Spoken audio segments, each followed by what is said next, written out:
I was just talking to my students 5 minutes ago about Beowulf and the dragon. Well, a couple of reasons, I think. One is that Beowulf has always felt personally responsible for the welfare of his people and his men. And he's taken on these monsters single-handedly before, and now he feels he must do the same in order to remain true to himself. That he's been, you know, he conquered Grendel, though with his men nearby, and defeated Ma Grendel, Mrs. Grendel, Grendel's mother, though with his men waiting for him at the shore. Now he's old. He wants to do this with the dragon. It's a pattern in his whole life. We can think of it as his care for those that are with him too, right? That if it's not the leader's job to defeat the monster, then whose job is it?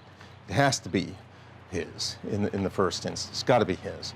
Now, the question of whether he feels a little bit too proud, a bit too arrogant as the great pagan warrior, and thus he looks askance at help from others. That's a little bit of a vexed issue. I take the point of view that Beowulf is about the best that the pagan world has to offer. He is generally not prone to pride or arrogance. He has his moments, though. He dies what is not exactly a martyr's death, but is probably the best kind of death that a pagan was going to die. He is true to his people to the end. He actually wishes that the treasure that the dragon was hoarded up would be dispersed to all the people. That's not going to happen. Just as it's not going to happen that the Geats, his people, will be safe after the death of Beowulf. They are going to be ripped to pieces by the Swedes, who are going to come marauding. As I told my students, I think that he represents a kind of mythical best that culture had to offer, and the Christian poet, while conceding all of the virtues of his own forebears, his own ancestors, pagan ancestors, shows that world has hit a wall. It's got no farther to go. Beowulf is a kind of intermediary figure between that world and the Christian world, which would come to those people in a generation or so, the very people who were the ancestors of the poets. You say it's not pride? No. Yeah. I don't think, if pride is the mortal sin of pride that would warrant damnation, then I think the answer is no. If it's that kind of blustery pagan manliness and trust in your own strength, I think there's some of that. I don't think it's presented by the poet as wicked.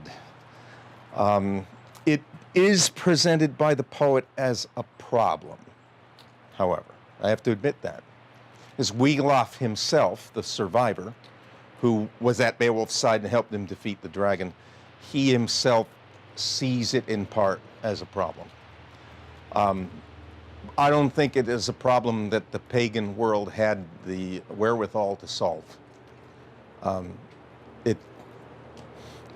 I don't see how, given the cultural system, given the ethos of the whole poem, I don't see how you could reasonably blame Beowulf for doing that, rather than say, well, what else would you do?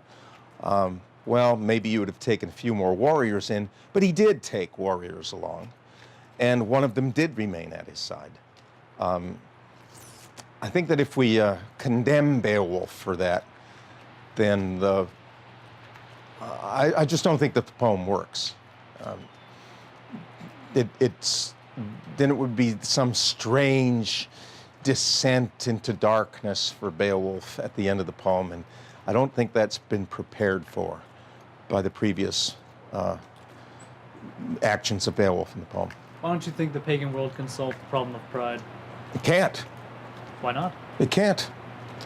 No, because none of the sins can be solved without Christ. The poet is showing us this. The poet is showing that these pagans as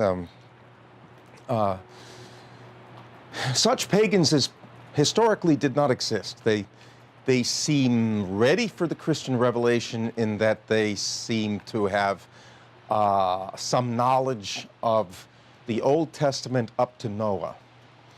They know about the Creator God. They know about Abel and Cain. They've got some dim awareness that there is one God who rules over all. But for the problem of human evil, they revert to their pagan cultural ways. They revert to strategies. Well, let's see, if we kill off all of the people who are angry with us, then maybe we won't have to worry about them anymore, which in the poem never works. Or, let's see, if we've got a murderer over here, maybe we can kind of settle things by accepting money from him in lieu of his life. That's shown not to work. Maybe he can become an outcast and attach himself to somebody else's court. Hrothgar himself has welcomed in people who have killed their own kinsmen. That is a stopgap measure, perhaps. That it buys you maybe a little bit of truce. It doesn't buy you true peace. Maybe if these two tribes hate each other's guts, we can get a girl from one to marry a boy from another. That results in the disaster at Finnsburg. And Beowulf himself tells Hygelac that that's what Hrothgar plans to do, something like that. And he himself says, it won't work. It won't work. And tells why, right? I think that Beowulf understands now and again that his hands are tied. There are certain bounds beyond which he can't go. He can only do what he can do, and he does the best, I think, that he can do. But beyond that, it's not possible. The pagan world is exhausted. It doesn't have any farther to go, just as ours doesn't have any farther to go right now. That's right. All right. Well, thank you, Dr. Okay. Thank you.